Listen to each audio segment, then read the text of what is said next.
and I'm delighted to be able to facilitate this. And So thank you very much. It's good to see you all here. And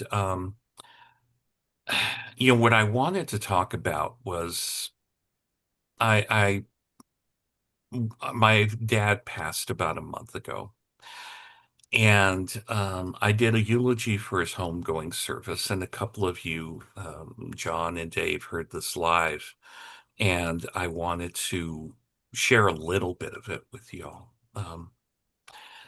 So my dad's full name was Matilde Arriaga Banales. Um, but I guess when you met him in your life, he went by different names depending on that time frame.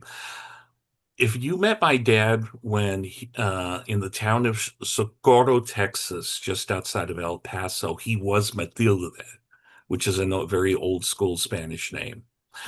Since there are so many Jose's in the family, it was probably easier to remember him by that name than, in my family, every other guy is named Jose.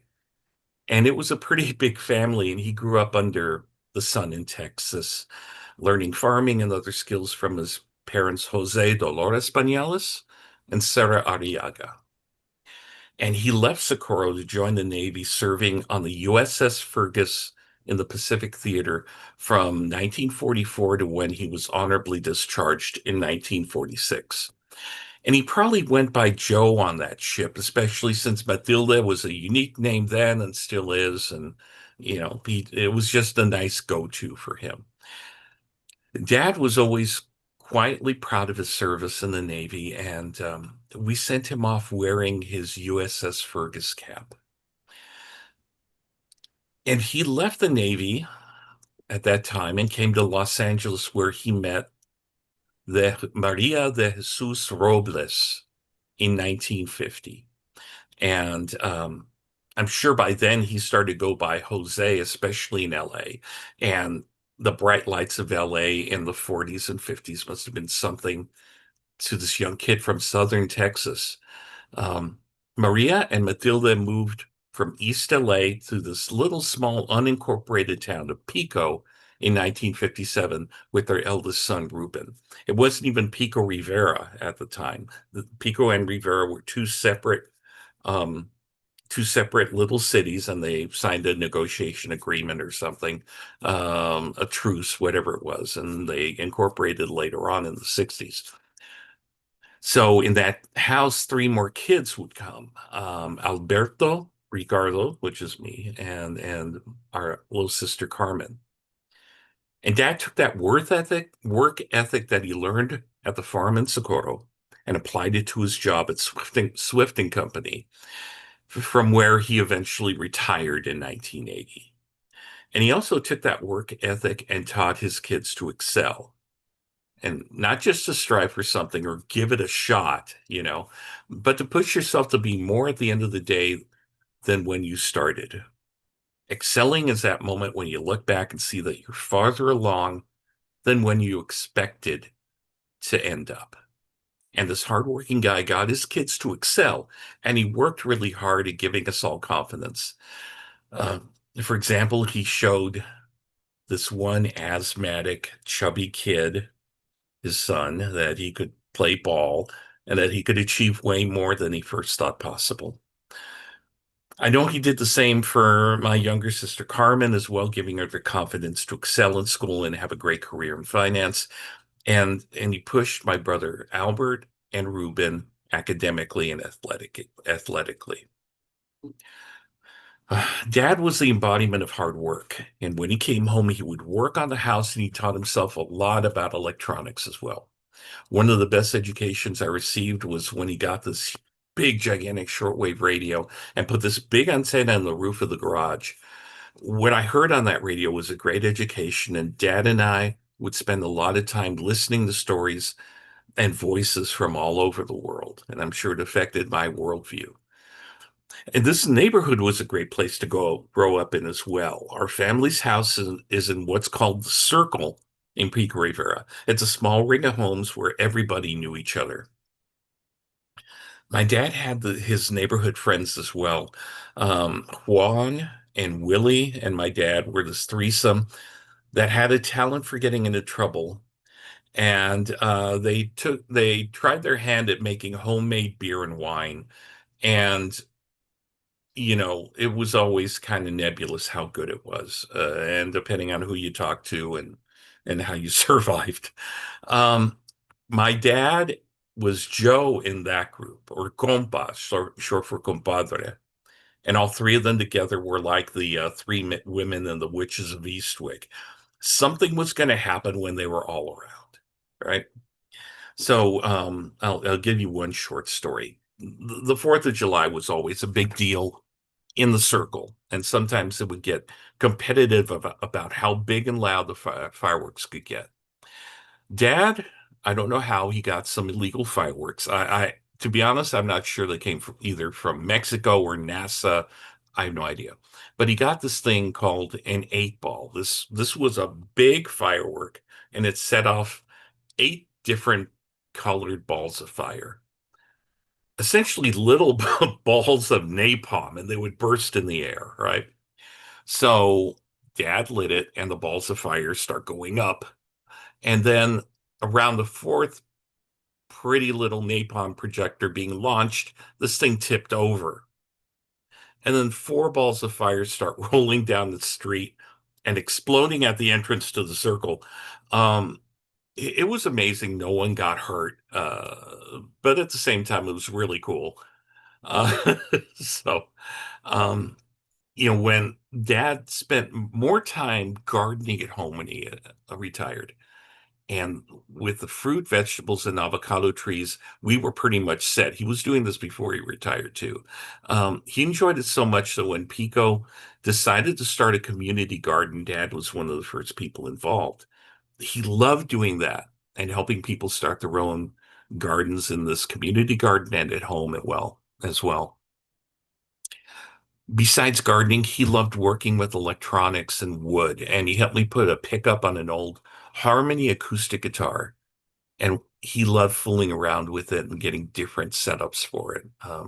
That thing had by the time the body started to give out, it had a whole bunch of wires in the back coming out. It was funny. And one time he got the gain pretty high on the pickup, and he told them the pickups were going to pull our Galaxy 500 into the garage. The magnetic pickups were just pulling so hard. It was funny. He loved baseball, and he really loved the Dodgers too. He took me to my first game at Dodger Stadium when I was about 6 or so, and he loved sharing that with his kids.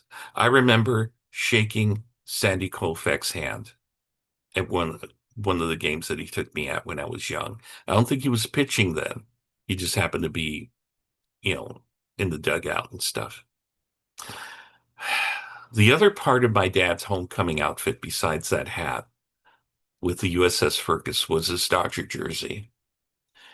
And we sent him off with him wearing it.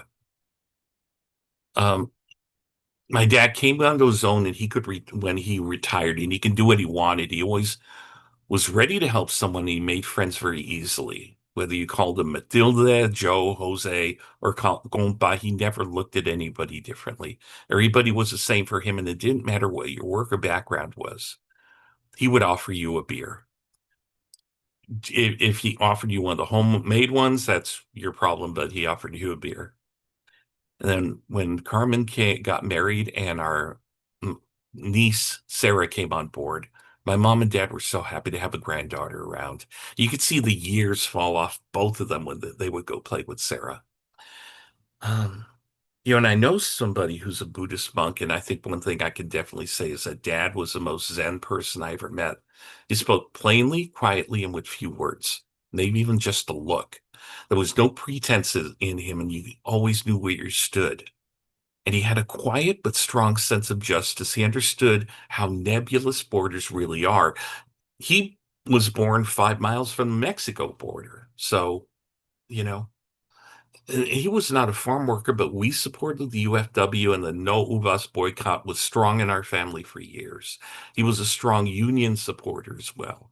And I remember days when he walked the picket line instead of going to the factory. He was also one of the funniest people I ever knew, and it came so easily to him. Sometimes just a look could get you going. He kept this sense of humor through everything, even when his physical struggles were making things harder. And he passed really quietly, like he was just walking out the door, you know. He meant a lot to a lot of people, but I think we in our family have been very lucky.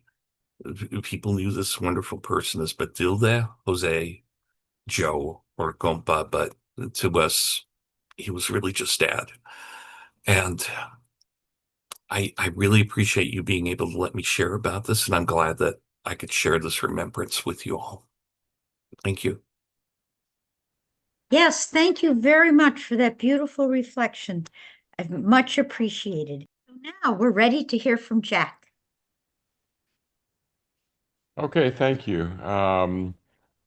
And Rick, yeah, thank you for that reflection about your dad. It sounds like he was a very special person, and he had a obviously a great impact on your life. And it was nice to hear you put that very well. I lost my own dad a few years ago, and I find even now thinking, gee, I wish I could ask Dad about this. So. I think that that always stays with us if we're fortunate enough to have had a dad that was a great influence for us. So anyway, thank you for that. So yes, again, I'm really happy to be here talking about the work that the Democratic Socialists of America are doing right now, particularly with immigration issues. We also have our LA chapter has a nice relationship with Emmanuel Presbyterian. You all may be aware, but we often have meetings at the church. We just had one a couple weeks ago. So yeah, and it's a beautiful facility. So anyway, I do feel a connection there, um, and I'm really encouraged by this group and by the work that it sounds like you're doing. I think that's wonderful. So thank you all for that. Um, I should also say that just a couple words about me. I'm a longtime community organizer with the Democratic Socialists of America. Um, we're all volunteers. There are a few staff that are paid at the national level, but most all of us are volunteers. And we do this work because we believe in Los Angeles, and we believe in doing what we can to make things better for folks. So anyway, with that, one of my big fears, a lot of people have the same fear, is that what's currently happening will end up getting normalized and people will become numb. And I think we need the constant reminder that this is not right, it's not normal, and we need to do something about it. So, what I want to talk for the next few minutes about specifically um, yeah, are the immigration raids in Los Angeles and what DSA is doing along with other organizations. To help protect our immigrant neighbors. And yeah, so how did we get here? In June of this year, the raids began. The current president decided that it would be a good idea to round up people. The initial premise was that they were going to be looking for people who had criminal records and were in the country illegally. Um, and so they made a really big deal out of that. And but that quickly changed into racial profiling, rounding up anybody with brown skin or that looked like they might be an immigrant. Um, and so then the raids started, particularly at Home Depot. The Home Depot's in LA. So we partnered with NDLON, who we'll have somebody here from NDLON in a bit. Um, and LATU, the LA Tenants Union, and the Community Self-Development, Self-Defense Coalition. So we're all working together on on the Home Depot patrols. And I'll move on and talk for a minute about why Home Depot. But Um, then a temporary restraining order came in, I think it was in early July or mid-July, saying that the ICE agents, and there are several agencies that are kidnapping people, but I'm just going to use ICE as a catch-all. So, I mean, there's the Department of Homeland Security, there's a lot of other entities that are involved with this, Border Patrol. I'm just going to say ICE, and that's going to mean everybody. Um, so, a temporary restraining order said that ICE was not supposed to arrest anyone unless they had reasonable cause to think that they were a criminal or that they were here illegally. Um, so how would you do that? How would you have probable cause to arrest somebody if you were an officer? Somebody's walking down the street or they're hanging out at Home Depot. What is your probable cause? They're not doing anything wrong. Maybe they're eating their lunch. So it immediately becomes racial profiling. Oh, that person looks like they're not from this country. So we're gonna arrest them and ask questions later. Um, so the temporary restraining order was meant to curb that. And honestly, for a while, it did slow down. The raids slowed down. Raids were happening frequently up until the temporary restraining order went into place. So for a 2 or 3 week period, we had an opportunity to sort of catch our breath. But then they have started up in earnest again now. And it would appear that the temporary restraining order is just being completely ignored. Um, so,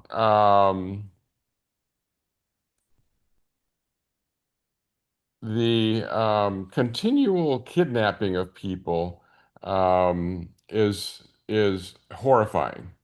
Um, and just do a quick aside, then I'm going to move on to another slide here. But one of the things that ICE used for a long time to have quote unquote reasonable suspicion that somebody was a criminal is if they ran away when they saw ICE. If a person ran away when ICE pulled into the parking lot and started coming after them. But the question I have is if you are walking down the street and somebody with a mask and a gun is running after you, they have not identified themselves, what is your natural instinct? It's to run. Yet they are ICE is using that as quote unquote reasonable cause to detain and kidnap someone. And I use the term kidnap because that's exactly what it is. Um, they can talk about detaining or arresting or deporting. It's actually kidnapping because what happens is a lot of the folks who get arrested are lost in the system. Um, we don't know who they are because they get snatched, and unless there's a loved one around or a friend that can tell us who that person was that got taken away, we don't know who they are, and they're lost in the system. They may not be able to speak English or not understand very well what's going on, so they're sitting in some detention center, and they have no idea what's happening. Their family and friends don't know what's happening with them. So it is a absolutely tragic situation that we're facing right now. So we talk about why we're here. So day laborers and jornaleros tend to gather around the Home Depots because that's where they can find work, day work. And that's been a tradition in Los Angeles for as long as I can remember. I've been here a long time. And I've even taken advantage of that a few times over the years. If I needed some heavy pieces of furniture moved or whatever, go to the Home Depot, and often folks have a truck, and so it works out. It's a great system. So day laborers and jornaleros tend to gather at Home Depots looking for work. And there's also vendors, typically on the sidewalks, who are there to sell breakfast and lunch to the workers or anybody else that happens to come along. So it's a nice little community that we have at the Home Depots. So we are there to help out and help support that community. Um, so what we're doing specifically is we have volunteers that are mobilized to build relationships with the jornaleros, the street vendors, and the folks that live around the Home Depots. We want to inform people of their rights. That's super important, and we go over this all the time with people. Because when you're in a situation of panic and ICE is there, it's very easy to forget what your rights are. So we constantly are reminding folks, you have the right to, to not say anything, not sign anything. Um, we also alert the community to ICE's presence, and we document the reality of federal kidnapping, and we collect evidence of violations during ICE raids. How do we do that? Basically recording with our phones. Um, and then some of these recordings then are given to other organizations who do the legal work of either getting cases thrown out or prosecuting ICE agents for breaking the law. So that's what our Home Depot patrols are all about. We're trying to stop Trump's mass deportation agenda and keep families together. So, and just yesterday there was a huge raid at the Home Depot near MacArthur Park.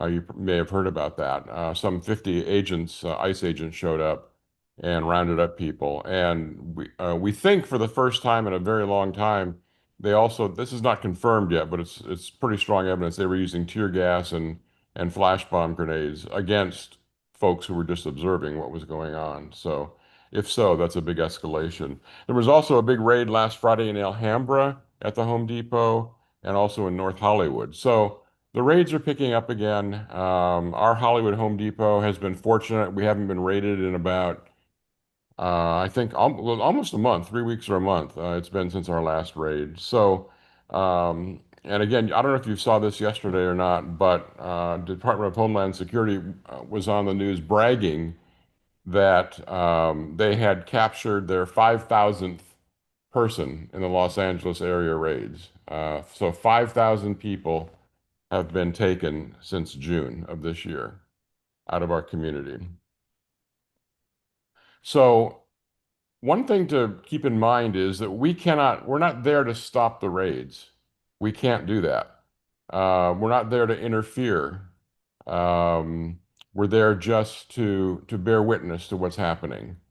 And to share information as appropriate. Um, Basically, we're like citizen journalists, and that's how we see our work. So um, if for example, we're filming an ICE raid and an agent says, back up, get back, we comply. We're not getting in the middle, in between an ICE agent and folks that are being detained. We're there to be supportive and to gather evidence. And hopefully, after the raid happens, we can find other folks who may know them and we can start the follow-up process. We ourselves, as DSA, do not do a lot of the follow-up work ourselves. We pass along information that we have to NDLON and CHIRLA and other organizations that actually have legal staff and researchers to find folks that have been taken. So, the next slide. Okay, this is a real quick little clip I wanted to share with you. I used the word kidnapping earlier. This shows ICE agents, or some agents, I'm not sure they're ICE, in their own words. They're coming out of Terminal Island, which is a big staging area for ICE. And the setup here is there are some women who are recording them as they're on their way out of Terminal Island, heading towards Los Angeles. And this is what happens. Whoops, sorry.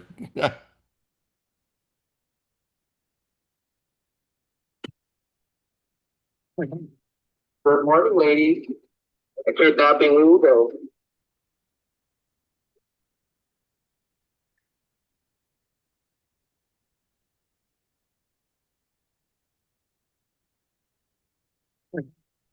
Good morning, ladies.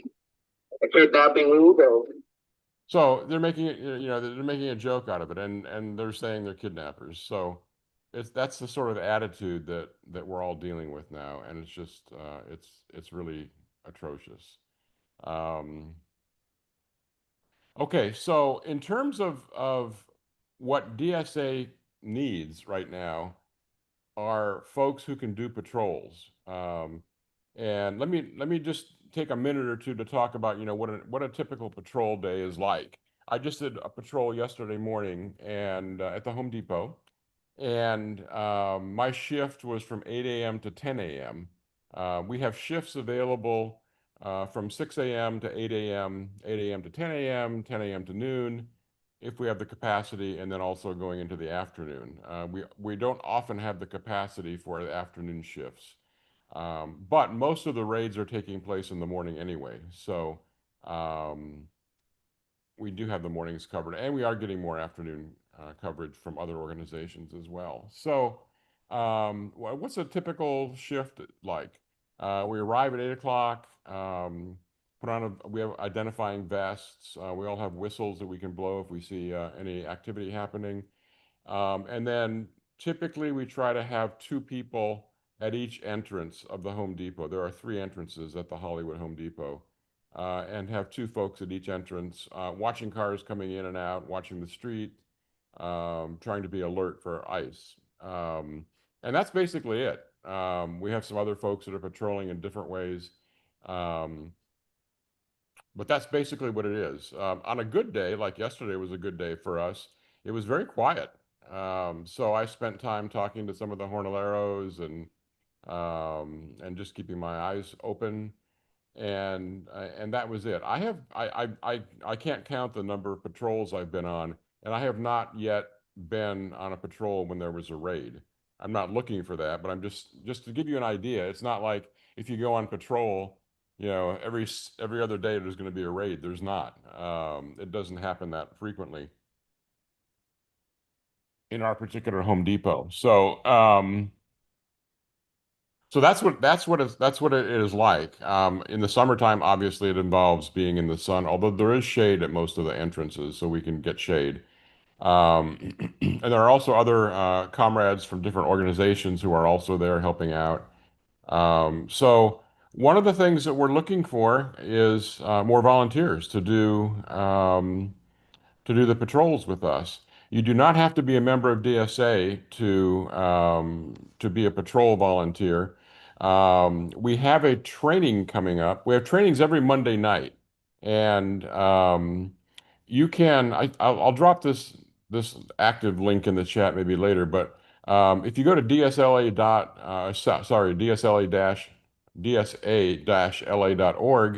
that goes to our website, and then if you navigate to the calendar, um, it will come up with it didn't work. Nope, okay, never mind. Anyway, it's pretty self-explanatory. You want to look for the DSA NDLON Adopt a Home Depot volunteer training. I will drop these links in the chat when I'm done with the slides here. So there you can sign up. It's on Zoom. I'm actually going to be doing one of the facilitators for the one on this coming Monday. But it's a great way to get some detailed training about. There are some links that you will get at the training that are not public, and that will be made very clear by whoever's doing the training. But this one you can share this one widely if you would like to, and invite trusted friends to the training. Okay, I think that pretty much ends what I was going to say, my prepared comments. So is this the time for questions now, or? So, I had a question for you that I thought was that came to me while you were speaking. Well, first off, maybe we should say jornaleros are essentially the day workers that people are hiring at Home Depots. That say, for example, you pull up and you need some roofing done or something, you'll talk to these guys and see if they have experience with that. A lot of times, even if they don't, they'll say that they do. It's kind of like learning on the job is how, a lot of this stuff happens. But um, and it's interesting that they are targeting people that, for the most part, are working, right? They're looking for work to support their family. It's been proven that a lot of people that are either immigrants um, or undocumented workers are putting more money into the community than they're taking out as far as taxes and services. Um, so they're hiring people that are helping you with caulking your bathroom, or little abuelitas that are selling tamales outside of a Home Depot. But ostensibly, when it comes to what they said they were going to do, which is crack down on like MS-13 or anything like that, they've tended to stay away from those gang members and stuff like that. So this is just about rounding up people. And without due process, you're absolutely right. It is kidnapping. Habeas corpus is there for a reason. It has not been, um, it is still something that we have in this community. So, yeah. I, Uh, I, I did want to mention one other thing. John, I see your hands up, so yeah. we'll get to that in a second. Um, I have a journalist friend, independent journalist, who spent almost a month in LA. They've gone back home now, but they're doing they have a contract with the Washington Post to do an article about grassroots resistance in LA to the kidnappings. And I really hope that that story will get published. But one of the things that they said was what they discovered is, quote unquote, the LA way. And that LA way, as they defined it, was looking out for each other, taking care of each other. And that really that meant a lot to me that they were able to discover that in the time that they were here. In talking to myself, folks from other organizations, they did their homework. So I really hope the story will. I hope the Washington Post will publish the story. Anyway, I want to make sure we make the most of the time with both of you guys. So let me introduce Palmira Figueroa from National Day Labor Organizing Network. Is it Palmira? Palmira. Palmira. Okay, That was right. Yeah. I guessed right. Okay, good. And you know, I did want to do a short intro before we introduce Jack too, but this is one reason I titled this um, talk, "The Community Essentially Takes Care of Its Own," or how when the community defends its neighbors, is that we this is essentially what we are doing. And it just happens to be at this time that an administration picks these group of people to attack because it is politically expedient to do so. So we have to, if not for any altruistic reason that you decide to help people, this is to prevent you being next on the list, right? Because this week it's undocumented people. Who's to say that next week it's whatever you consider yourself to be, as far as a subcategory of human being. So it helps all of us when we protect the ones that are most vulnerable. But Palmira, if you'd like to go ahead, the floor is yours. We have her for a limited amount of time because obviously her and Jack are very busy this morning. So yeah, and if everybody else can make sure that they're muted, that would be great. Thank you.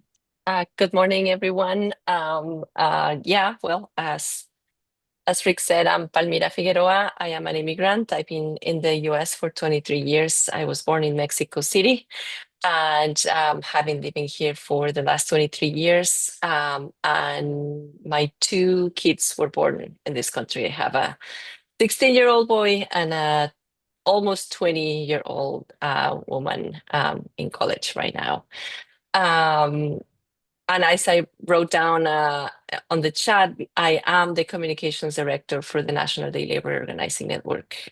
Through these 23 years, I've worked only in immigration with immigrants and specifically with day laborers that you were talking about before. So that's my expertise and my family, the people that seek work in the corners and in Home Depot and the street vendors and all of those people attacked so violently in the last few weeks. Sorry. I get emotional when I talk about it still because it's still happening every day, huh? I have a short presentation, and I would like for this to be more of a conversation. I saw that Jack was talking about the Adopt a Corner. That gave me a lot of joy when I joined. I heard you talk about that, and I was like, oh my God, it's happening in many other places, and it's really exciting, and it's a really beautiful way to be involved and support the most vulnerable. We've been here for a little over 20 years, but we haven't made a new design, and that one is really nice. So I use the 20. We've been here for about 23 now. Our mission is to improve the lives of day laborers, migrants, and low-wage workers. We are in that intersection between immigration and labor. That is definitely what we do every day. And these days, what we do is defend and protect those most vulnerable workers on the streets being snatched by men in masks, or people in masks. There's some others. But in general, our programs are about challenging the inequality that low-wage workers suffer around the nation. We also work transnationally. We have some, not specifically staffers, but we definitely have connections and coalitions all over Latin America. And we try to work with people that self-deport and deport, and also try to support them when they go back to their countries of origin. We are a membership organization. We have about 70 members all over the nation. We've recently expanded also, as I said, transnationally in El Salvador, and we actually opened in Chile, and we're working in the Mexico one. All of our members, everyone we serve, are low-wage workers or day laborers. Sometimes some of our members are small street corners, and some of our members are big, huge organizations like Casa of Merida that has been defending and working with Kilmar Abrego Garcia's case in the last few couple months. We are working with them too. Our legal director is actually the lawyer for the family that has been going to El Salvador with different elected members, Congress members. We represent, as you know, the members who organize. We actually, our main lemma or narrative is that we organize from the bottom up. And so we always say only the people save the people. Solo el pueblo salva el pueblo. And that is our theme, our lemma, our escudo. That's how we work. We work with day laborers, but we want to do what day laborers need and want, especially in this precise moment that they're being attacked so aggressively. It doesn't want to move. Just a sec. Oh. Okay, we have many areas of work. I wanted to focus in these four just for today. We do workers' rights. We have a whole group of staff, a group of people that only works in the workers' rights section. We also do a lot of health related work, especially when we know that our workers are the second responders in every disaster that happens in this country. Actually, today, if you go to our Instagram, we are honoring the 20 years of Katrina, and how second responders are normally our workers. They're in the immigrant labor force that go after a disaster and start cleaning up, doing all the really damaging of your health work that happens afterwards. And so we have a whole department that works and tries to defend and also trains our workers in safety and health, so they actually don't die doing the work that a lot of others don't want to do. We work on migrant rights. We center the suffering of people. We also, as I said, I don't love the part of build power. Immigrants are already very powerful, but we actually accompany that power and try to support it and work within that power. We engage in many campaigns, probably too many, and we are, like the Adopt a Corner campaign in this case, nationally, to support the laborers. And our work is very centered in culture and art. We integrate this in everything that we do, and I think the reason for that is. It's a Latin American organization. We work within our culture and our heart for art and for joy. And we actually have that as one of the centers of our work. These are just a few examples of the campaign work we've done through the years. Maybe you have heard of these campaigns and you didn't know that NDLON was behind them. There was a big campaign in Arizona a few years back, Alto, Arizona. We did Turning the Tide. We manage or do all of those Eyes Out campaigns. We are big in printing posters, T-shirts, hats, and all of the things that will bring people out to the streets and belong to something. We think that is really key for the success.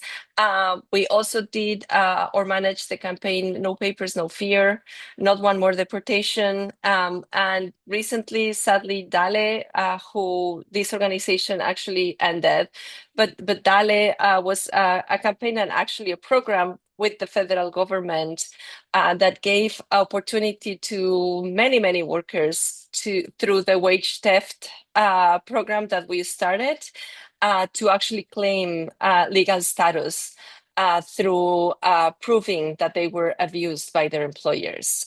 We did that for a few years, about 3, I think. We've been advocating for that for many, but it passed through with Biden, and then we took advantage of it, and now it's been terminated by the Trump administration. So it's not more out there. This is just an example of how we do the organizing work. We actually did that when the Alto Arizona campaign was happening. We work with local organizations that are on the ground with the workers. In this case, 2 organizations, Zona Tierra and Puente Arizona in Phoenix, did this campaign against the SB 1070. I think that some of you might remember this law that wanted to legalize racial profiling of Latinos. This was 2010, so it was longer than I thought, longer ago than I thought. So this was the national call that we did for people to not vote or to join us against this racial profiling and hate campaign. Talk about racial profiling right now, right? A little bit more on Not One More Deportation is the campaign was launched just as an open source to stop deportations. That was in 2013. This went national very fast because of the number of deportation in those years, and has continued to be one of the ways people talk about immigration. Not one more deportation. It's a hashtag, I guess, now. No papers, no fear is another one. This is, I don't know if you were around or were a part of or remember this campaign where a whole bus set off to do a journey around the country with a lot of undocumented activists that went to the DNC in North Carolina to address deportations under Obama. And we were very criticized for criticizing Obama as immigrant organizations. But there's reasons why Obama is called the deporter-in-chief. And Obama is the president where more deportations have happened in the history of this country. And that is just undeniable. He did other very good things, but he did not for immigrants. And so this is Eyes Out. You probably have seen a lot of Eyes Out of LA. We work with designers. We try to do the work around pertenecer, belonging. And so we want people to belong to their communities because that's what we want for immigrants. We want immigrants to belong to their communities, to be embraced. And so that's what this campaign is about. TPS Alliance is part of our work. It's the staffers for the National TPS Alliance are staffers for NDLON too. So we are sister organizations. As you know, there's other organizations involved too with TPS. CADECEN is one of the main ones. And right now we are working on a couple lawsuits with the UCLA, NDLON, CADECEN, and TPS Alliance, especially trying to support Venezuela, Haiti, Nicaragua, Guatemala, and Nepal nationals.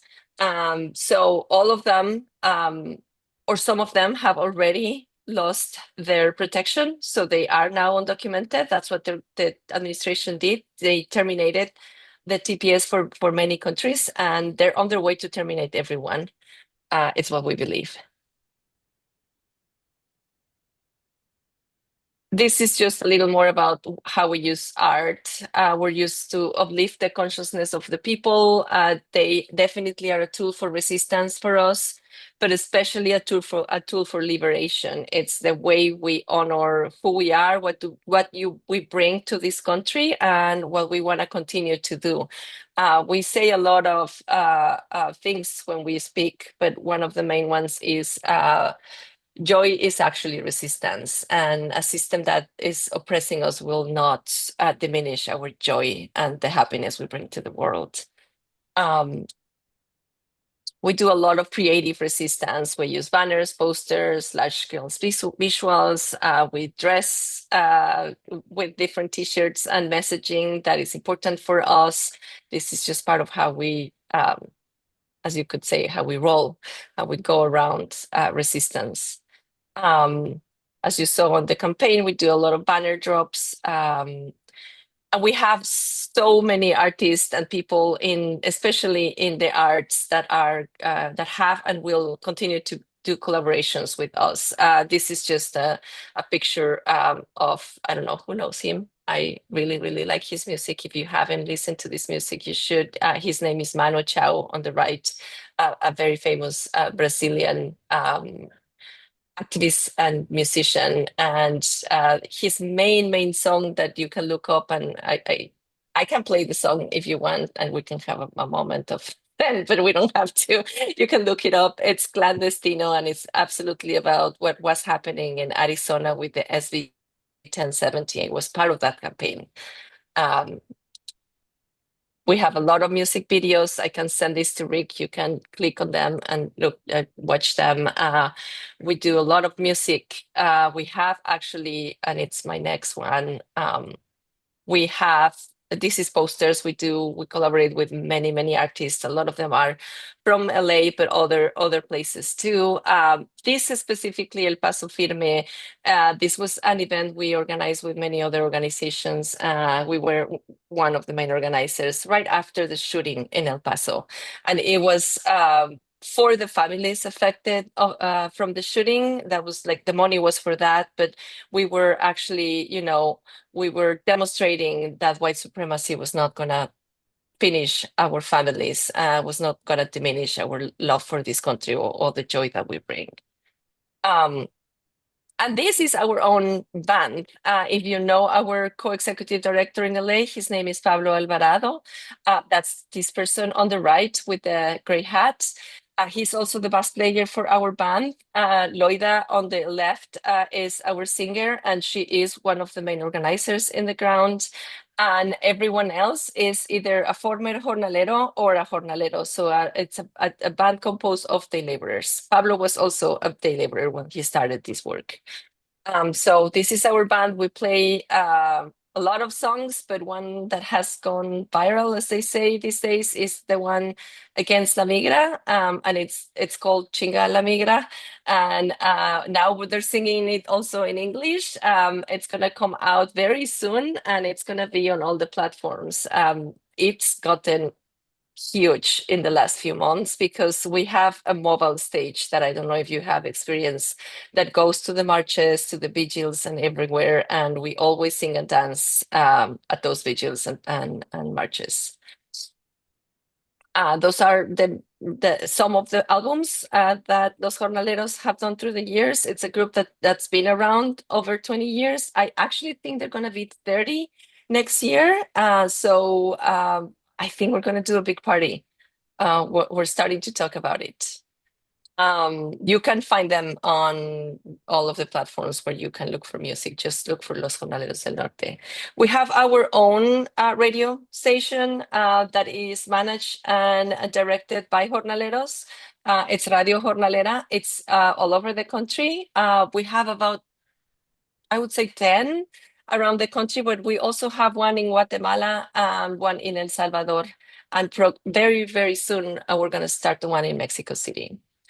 As I said at the beginning, we are commemorating 20 years of Katrina today. Those are very important dates for us because our workers are the second responders everywhere in the country when a disaster comes. They are the ones that are exposing themselves to everything that can kill you after a disaster, after nature comes and does its thing, and then we rebuild. Either hurricanes or storms or fires, you can name it. The day laborers are gonna be there and they're gonna be exposed to hazardous conditions.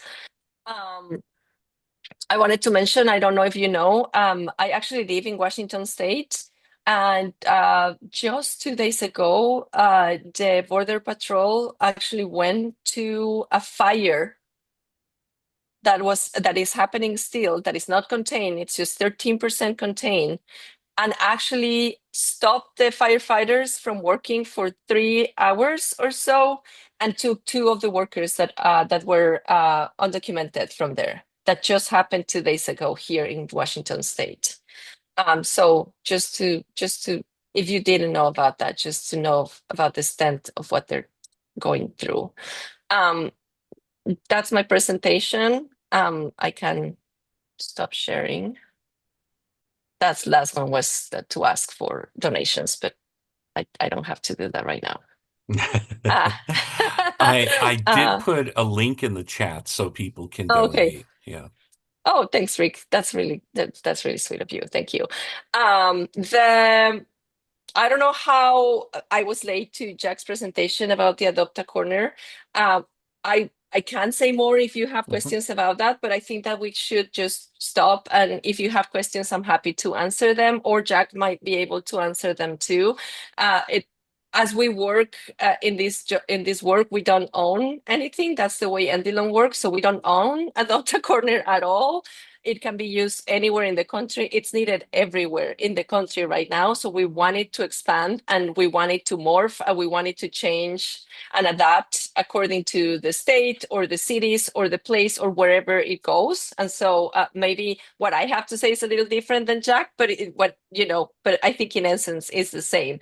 It is looking for volunteers, people that actually have the time and the space to protect and support the people most vulnerable that are outside looking for work or doing the work, because they're also doing construction sites and corners. And so in very few words, that's what Adopt a Corner is.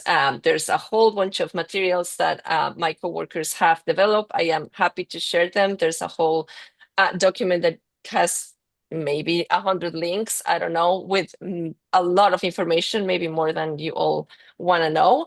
But the main thing is just creating the groups that will protect and take leadership and create connections with the laborers that are around our esquinas, our corners, and our stores. That's great that you guys are collaborating on that. And I wanted to see too, that, I think Jack started to allude to Home Depot, specifically the company. And this is happening to a certain extent because the company is allowing this to happen on their, on their space, right? So there is a certain amount of responsibility that Home Depot should take and should be accountable for when it comes to what's happening with day laborers, jornaleros, and all that kind of stuff. So have you guys thought about doing anything as far as targeting the company itself, which I think is publicly traded, right? And see if you can mount some economic pressure that way as well. Yeah, there's a lot of organizations already that are boycotting and calling for boycotts for Home Depot.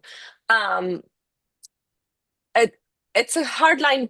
It's a difficult line for us, and I'm going to say why. Home Depot is also the place where our workers for over 30 years have been waiting for work. And so asking people not to go there is actually asking them not to go hire our workers. And so it's just it's a difficult line. We are sorry, that's my dog. We're definitely calling for Home Depot to step up, to stop we have advocacy work with Home Depot. We've been meeting with them. We are talking to them, and we are actually being now even more and more and more completely open about they could stop this and they're doing nothing, right? I mean, that's our line. And we have a petition going on that people can sign off on, and we actually are advocating especially with the LA government to actually get us together with the leadership of Home Depot and have conversations. We know the government is having conversations, but they're not inviting us. And so so we're definitely working on pressuring Home Depot to stop this, because we know they can. And they're not doing that. And part of the work that a lot of Adopt a Corner groups are doing is pushing for that. There's a letter going on that we advise for people to send and to bring to the managers of Home Depots, and definitely not letting them go with not pressure. We're pressuring them. We're working on that.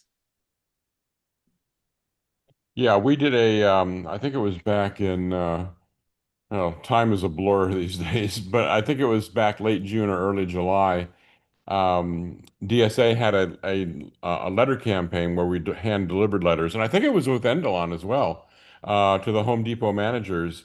And the letter was, of course, calling on them to, impose their right to refuse ICE coming on the property.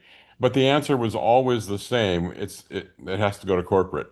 But the one thing we did find was that and I don't want to mention specific locations, but there were some managers who were very sympathetic to what we were doing.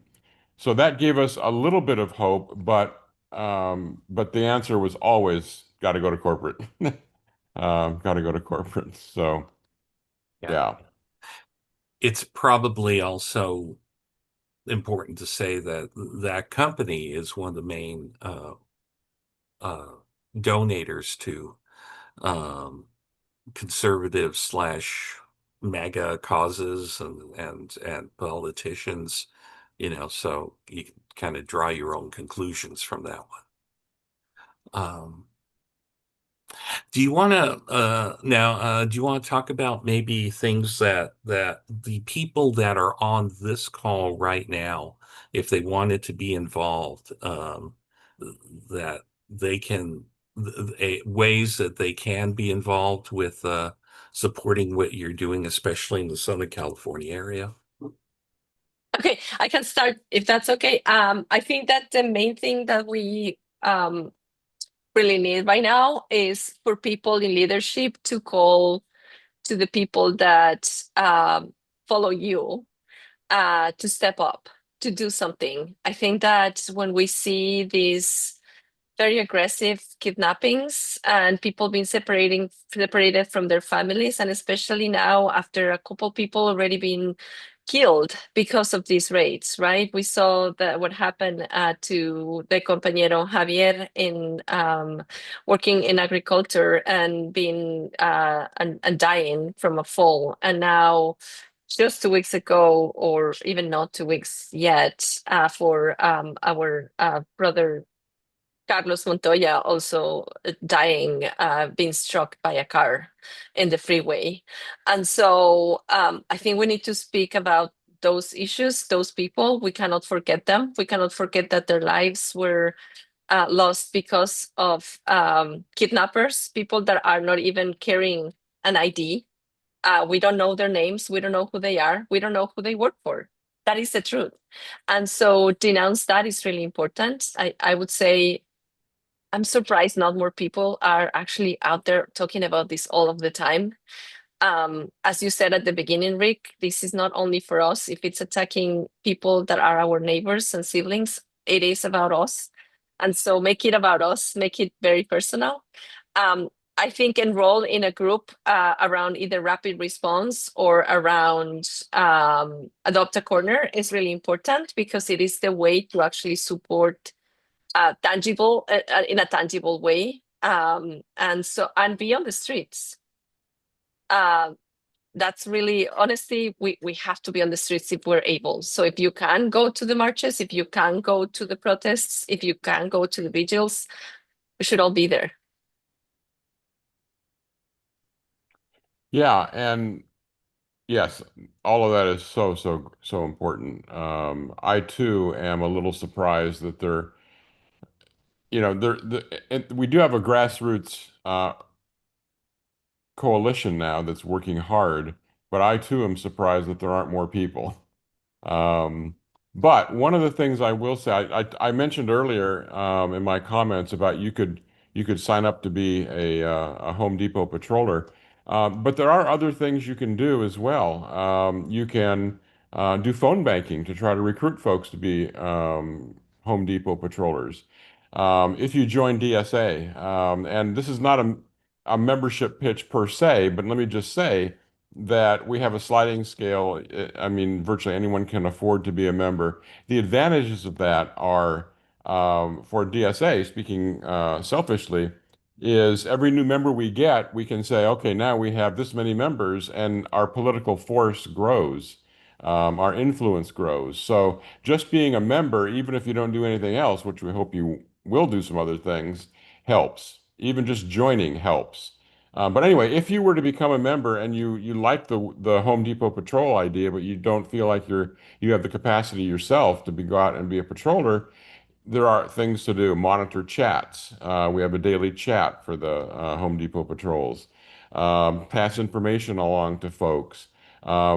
Again, do phone banking to get other folks to go on patrols. So there are a lot of things in both of our organizations that you can do if this work seems like something you would like to be involved with.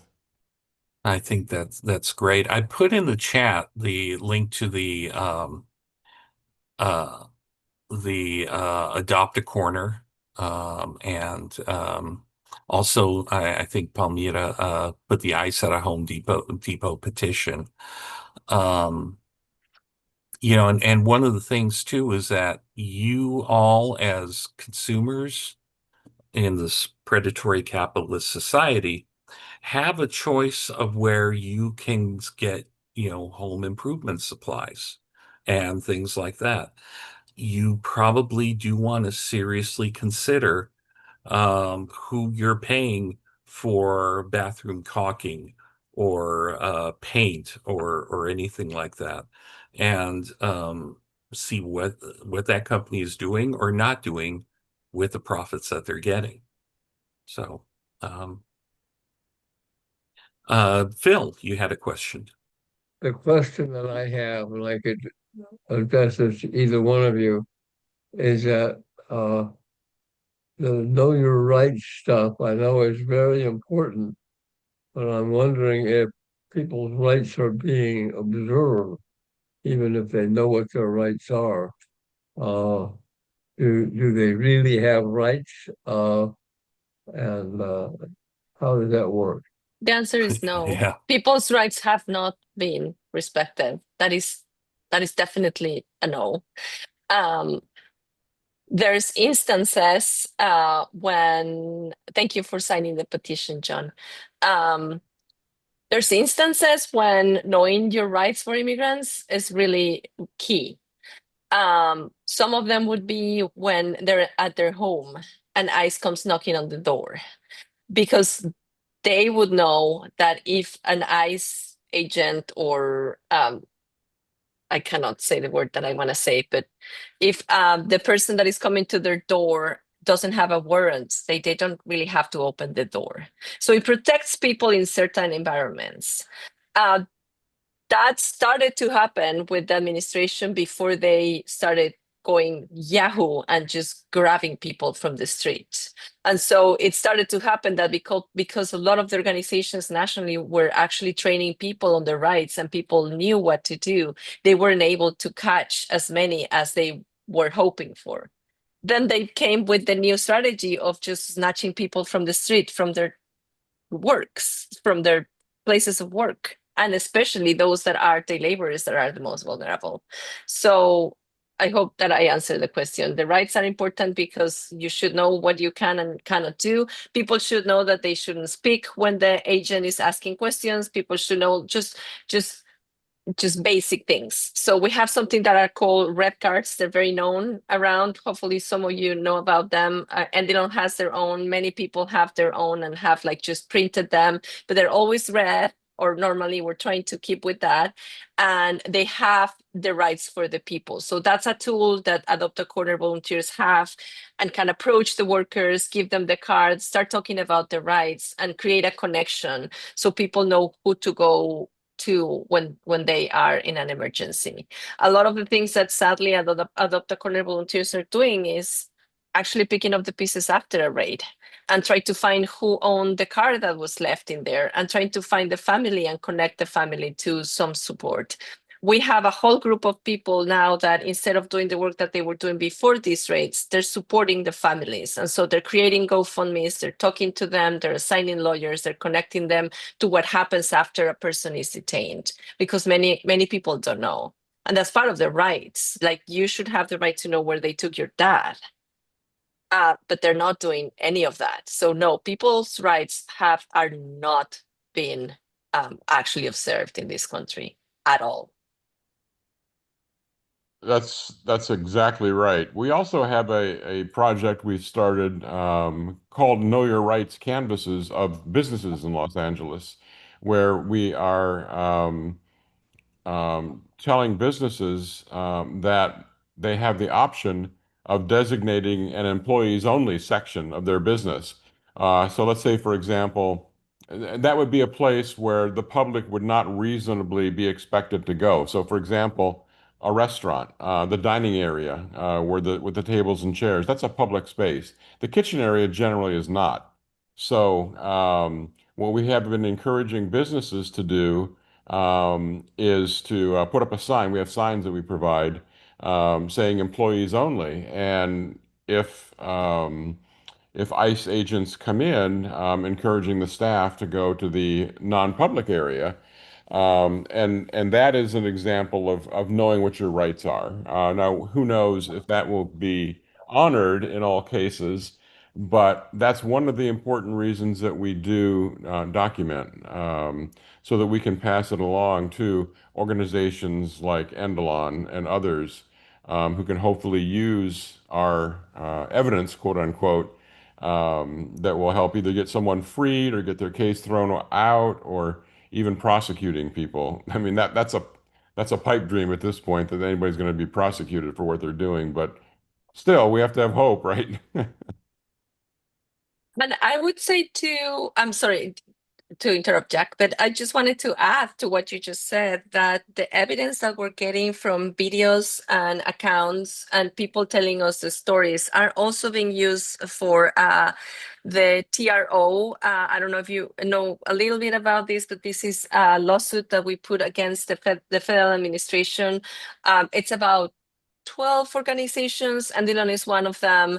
And this is a restriction order against the government to actually not racial profile and not pick people up because of how they look, the work they do, or the language they speak. Yeah, temporary restraining order. Thank you, John. And so all of that evidence is used for this too. We have 2 lawyers in our organization working day in and day out to gather evidence so our lawsuit is stronger. So really important to gather evidence. It is key. It's not only for the prosecution, but also for the protection at this point. Thank you. But Jack and Palmira, if you have any closing remarks, please. We're all in this together. I'm so happy to be here with you all today. It is definitely encouraging. If this work is something that you feel like you would like to do, use the links. I'm also going to email the links again to Rick. I know that once the Zoom is over, unless you're recording the transcript, we all lose the links. So anyway, I'll send the links again to Rick. Everyone is welcome to this work. There's something for everyone to do. And, we love our city, we love our immigrants, we love all of our neighbors and friends. So, again, it was so great to be here. Thank you. Yeah, I think Dito. Can I just say that? Thank you, Jack. Thanks, everyone. Yeah, it's encouraging to be among people that care and want more information and want to be more involved. I do believe that if more people get involved, we will definitely be able to protect and support more people that really, really need it. I am personally talking to a lot of the families because I do the communications for the organization and would love, we want to tell their stories from their voice if they want to tell them. We think it's important to tell the story. It's important for people to understand the deep impact that this has in every person that is touched by it, in every daughter that is losing their father, in every kid that is not seeing their parents because they're detained, in every person that is separated from their son or their daughter. So I want to bring that voice. I think it's really important. I've been talking to the family of Carlos Montoya in Guatemala. We have a GoFundMe for a lot of people. You can find the GoFundMe links on Instagram, on our Instagram. I don't remember how many we've created, but really too many. This is an emergency. It is not only in LA, it's happening all over the country. I go to LA a lot. I love LA. I feel like I am a part of the community there for the years that I work with beautiful people down there. And so I am suffering a lot for what's happening in the city and around the city, but also in my own city and others. And so, yeah, just a call to action to tell everyone to step it up. Even if they do one thing a week for this, they should be doing something. Thanks. Thank I you. just wanted to thank you both for coming and thank you for what you do. Thank you. Yeah, very much. So Greg, if you don't mind, I know our chairman is not here this week. But if he were, he would extend to you and let you both know that you are both card-carrying members of ICUJP. You're paid up in full. Of course, if you want to donate, that's fine too. But please join us when you can. Palmira, thank you very much. And we should be able to, if you want to talk about um, other priorities and actions that NDLON is doing, by all means, let us know. Jack, if we want, it might be a good idea for us to maybe in the future do a separate thing specifically about what DSA is doing on other issues as well as immigration, because organization's been around for a while, and with that, there's misconceptions and with any organization that's been around that long. And once people find out what democratic socialism is, it opens up a lot of doors. So Yeah, that would be great. Thank you. no, thank you. So thank you all for joining us. We really appreciate your 7:30 in the morning on a Friday is a hard time for people to be up, awake, and aware, and we really appreciate that. So, and join us if you're looking at this on YouTube. We have a lot of other programs on that same channel, that's a YouTube channel that you can check out, and we will see you soon. Thank you.